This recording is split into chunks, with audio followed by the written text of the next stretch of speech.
interessante porque é notável hoje como nós diminuímos, né? Vamos colocar nós como mercado, diminuímos design gráfico, os termos, né? De uma forma geral. Né? Há uma diminuição e você acaba indo direto ali nem na taxonomia, né? Você vai direto só na palavra, não, e design digital, design gráfico, e você minimiza a visão do design como um todo e sua atuação. Então é claro no que você falou, exatamente essa diminuição, porque foca apenas ali, né, no ponto palavra e não no significado que isso tem dentro de uma empresa. E até conectando com isso, Ronald, e conectando com a Playground também, na sua visão, qual que é o papel do designer quando a gente fala de visão estratégica dentro de uma empresa?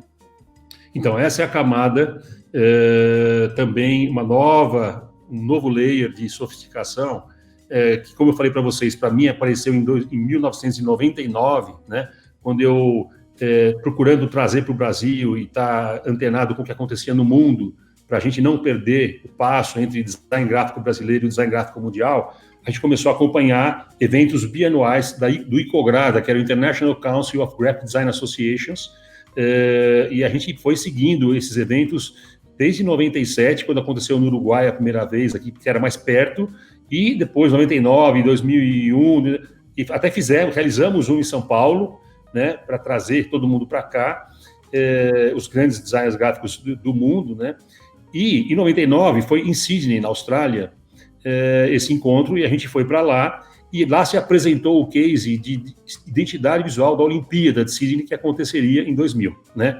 E foi uma situação muito curiosa, porque naquele momento, um pouco antes, a gente tinha participado do concurso nacional para a escolha da marca da candidatura de Brasília a sediar os Jogos Olímpicos de 2000, que Brasília concorria com Sydney.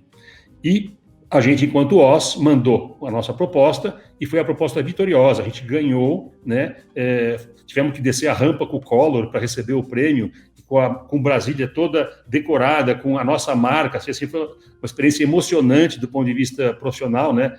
Ver uma cidade que era o dia do aniversário de Brasília e ali decidiu-se entregar o prêmio e marcar a candidatura de Brasília a sediar os Jogos Olímpicos. E a gente... então, estava concorrendo a ter feito uma identidade visual olímpica, né? Se Brasília tivesse ganho. Quem ganhou foi Sydney, e a gente foi lá, e quem apresentou o case foram 3 colegas nossos australianos, né?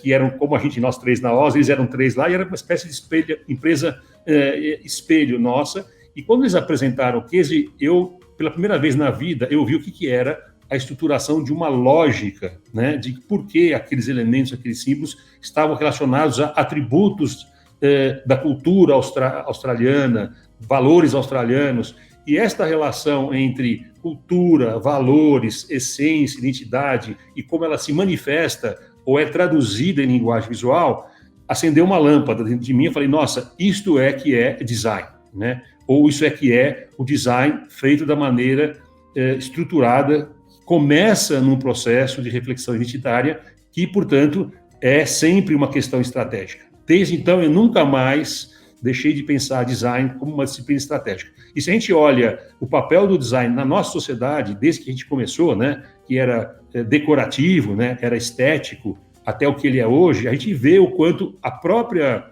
cultura e o próprio mundo corporativo percebeu o valor estratégico do design, né? Além do valor estético, né? Então, quando nasce Design Thinking como uma disciplina, o que isso quer dizer, né? Eu sempre me fazia a pergunta, por que nesse exato momento da nossa cultura, quando nasceu o Design Thinking, o mundo está preocupado em entender como o designer pensa, e não como o advogado pensa, e não como o engenheiro pensa. O que o designer tem diferente dos outros profissionais que interessa ao mundo corporativo?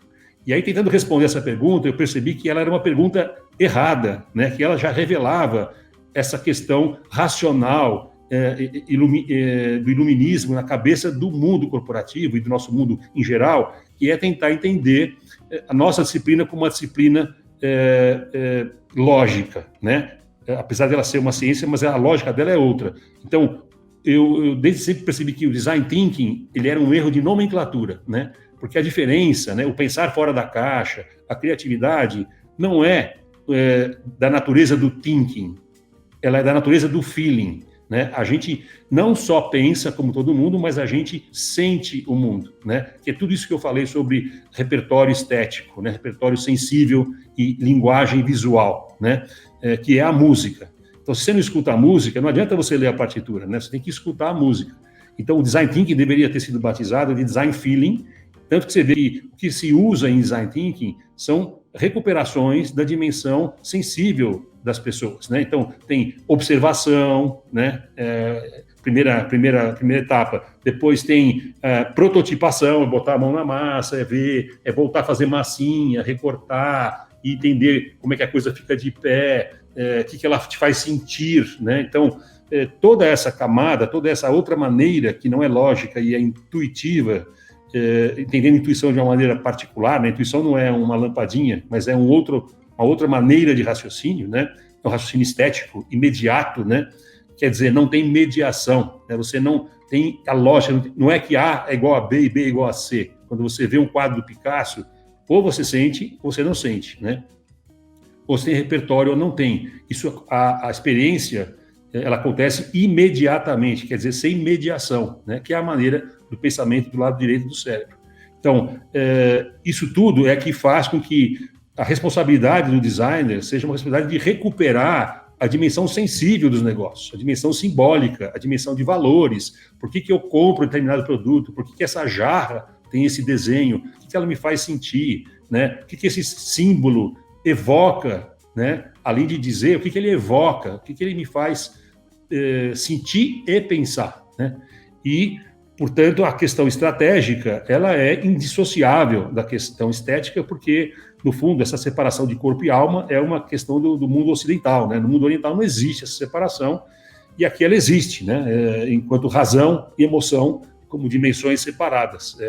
Eu sou advogado da não divisão entre razão e emoção, porque elas são geradas, né? Uma gera a outra e vice-versa.